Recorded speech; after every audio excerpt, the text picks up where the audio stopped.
નમસ્કાર. તો થઈ જાઓ સુરતીઓ તૈયાર.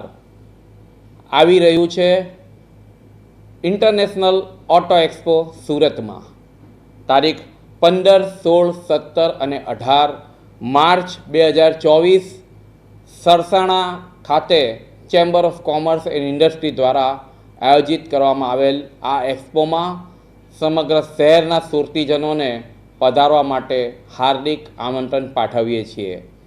આ એક્ઝિબિશનમાં તમને જોવા મળશે અત્યાધુનિક 2 વ્હીલર 4 વ્હીલરની વિશાળ શ્રેણી. આ ઉપરાંત commercial vehicle, accessories, car care, auto components અને ઇક્વિપમેન્ટ્સ તથા ઈ વ્હીકલની વિશાળ શ્રેણી. આ બધું જ આપને જોવા મળશે આગામી ઓટો એક્સપોમાં. તો આપ સૌને હું હાર્દિક આમંત્રણ પાઠવું છું. આપ સૌ આ ઓટો એક્સપોની મુલાકાત લેજો. આગામી દિવસોમાં આપને કોઈ પણ 2 વ્હીલર કે 4 વ્હીલરની ખરીદી કરવી હોય તો આ ઓટો એક્સપોમાં ચોક્કસ જ તમારા લાયક વ્હીકલ તમને મળી જશે. તો આપ સૌને હાર્દિક આમંત્રણ છે. આભાર. જય હિન્દ.